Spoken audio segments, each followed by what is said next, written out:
Hello and welcome back. Brett here with clickmail.co. In this video, I'm going to share my screen with you, and we're going to go over what are called long tail keywords and short tail keywords and what we can expect to see with that. Now, a short tail keyword is something like one word keyword. Okay, so it's like say one word, maybe a two word is just pretty short. It's a short tail keyword. And what this means is it's a simpler thing to type in. And what that means is there's going to be a higher number of searches for it. Now you'll notice counseling near me, 77. There's 60,000 searches a month. That's much higher than Christian counseling. We come down here, marriage counseling, 50,000. Oh, this is longer, excuse me. Still pretty high though. And it varies, it fluctuates, but you'll notice counseling, 50,000 searches a month. Counsel, I don't know what that means, 33,000, and what? It's 78. But counseling, we know what that is. I don't know what counsel is. You know, it's someone getting counsel. I don't know. That doesn't really make sense, but it's very competitive. Counseling, though, single word keyword on counseling, 96 difficulty. You're not going to rank anything for that. $7.32. This is a very competitive keyword. And so the shorter the keyword gets, usually the higher the search volumes and higher the search volume, the higher the difficulty and the higher the cost per click. So it's much more difficult to rank for short tail keywords. Now, what about a long tail keyword? And for example, I'll show you another one here that I know is just crazy. Let's just say anxiety. Oh, I'm struggling with anxiety. And you type that in, if you want to be, and we've worked with organizations that have ranked with this type of keyword, which is why I know it. Look at this. Anxiety, 100. Anxiety symptoms, 100, 100, 92, 100, 100, 100. You're not going to rank for this unless you've got a very powerful website and advertising marketing system. Now, it's interesting, and you'll see this. And so this is kind of getting into the strategy. When you've got keywords like this, what's the strategy here? Intent is all informational. None of these people are actually looking for counseling or some type of solution. They're just trying to figure out what is anxiety. And if we look this up, anxiety symptoms, what is it? What are the symptoms? What's an anxiety attack? I think I had one of those. Oh my gosh, I don't know. And so they're just trying to learn what's going on in their life. So are a lot of counseling firms putting out content to rank for this for free, to rank organically? Yes. 100 difficulty. It's super competitive. It's as competitive as it can be. Are a lot of counseling firms paying money to advertise? No. These are very low. Anxiety symptoms, 74, $1.40. Average is $4. Anxiety medication, why is that one $4? Well, medication says I might be willing to pay some money. So we can see the intent there may not exactly be informational. And so probably a lot of, drug companies are going to be here for this one. And again, that's why that's higher. Now, why is the cost per click lower? Because these are informational searches. You do not run an advertising campaign to somebody who's not ready to buy. Commercial intent is an advertising campaign. Sign up for anxiety counseling now. That's a commercial intent. And those cost per click numbers would be $5, $6, $7, $10, $12 because they're ready to go. Take my money. So when the commercial intent is here, you're going to notice higher cost per click. When it's information, lower cost per click, higher keyword difficulty. Because again, the difficulty is organic. It's free. Anybody can rank for this. Well, hey, let's bring them in for free. There's 300,000 of them, and some of them will sign up for services. Okay, we can do that. That makes sense. But we're not going to pay for it because they're not ready to buy, and we're not going to make a profit there. So that's why these numbers work out the way they do. But the pattern here is the shorter the tail on the keyword. So this has no tail. It's just one word. The pattern is generally higher search volume, generally higher keyword difficulty, and generally lower, I think earlier I said higher, lower cost per click because we're not willing to pay for something so broad unless it's really specific, which is hard to do with a short word. Now, if we go longer, anxiety counseling services. Okay, so this is the 3-word keyword, a little bit longer of a tail. And let's look. Lower search volumes. Look at that. Anxiety counseling services. This is now the whole US. I put 2 words on there, 20 searches a month. There is no keyword difficulty and there is no cost per click. So this is probably too small.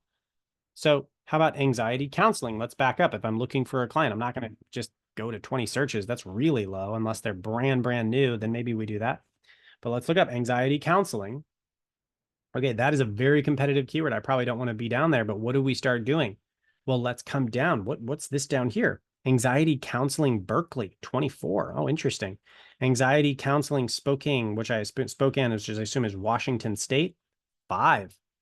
Boy, if you are an anxiety counselor in Spokane, get some articles out there because you're getting free traffic, 70 a month of people ready to pay you money. All you got to do is show up and you're going to win. That's awesome. And 0.00, if you guys want to start a business, go start a counseling marketing firm in Spokane, Washington, just online. Just start calling them up and saying, hey, I can get you more clients. And there you go. That is a big hole in the market.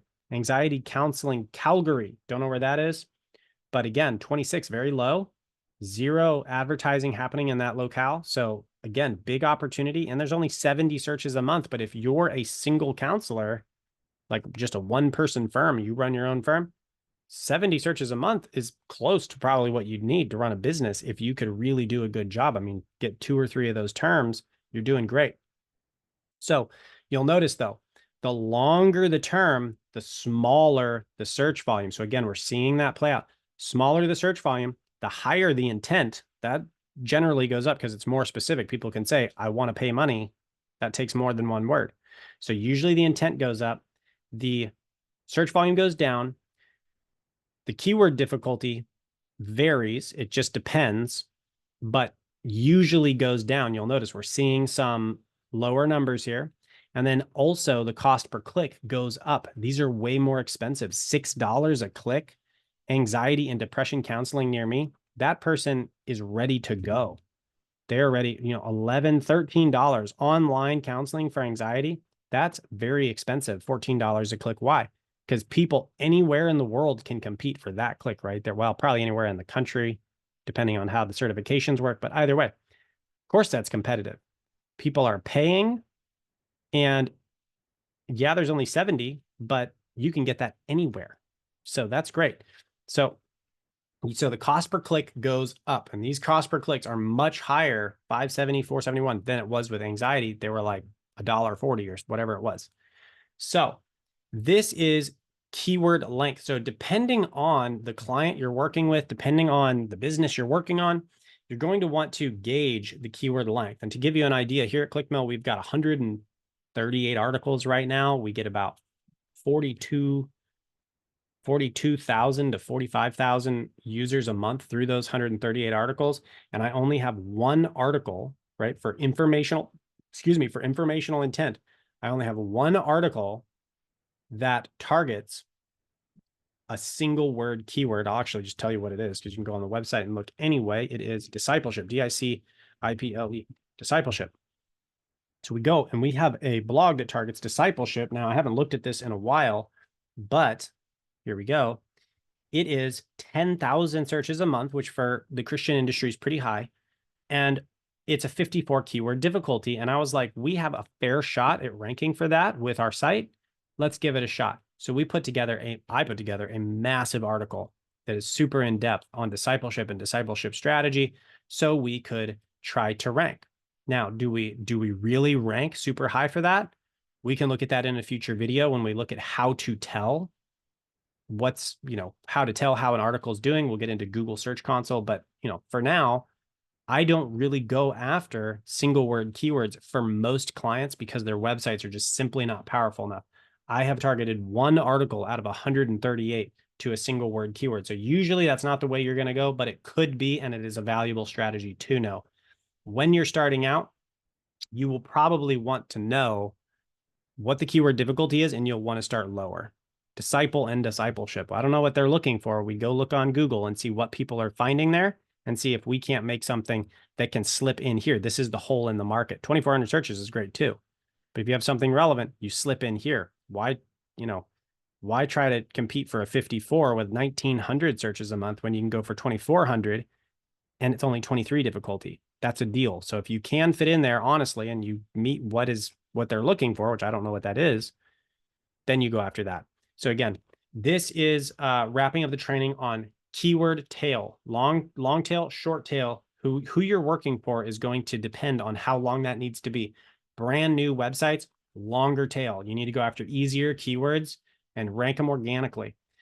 New powerful websites, huge ministries, shorter tail. Go after those because the websites are powerful enough to rank organically.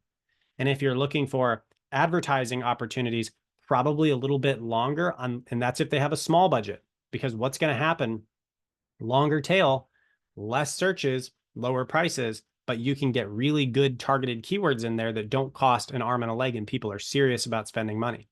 But if you have a big, huge brand like Walmart and you just want to advertise to everybody and their mother, then you go shorter tail keyword and you're like groceries instead of where to buy groceries near me. And then you advertise local food store for cheap.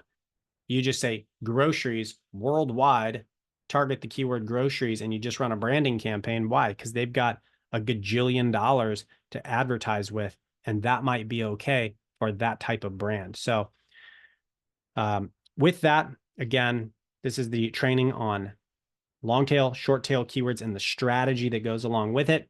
Thanks so much for being in this video. I'll see you in the next one.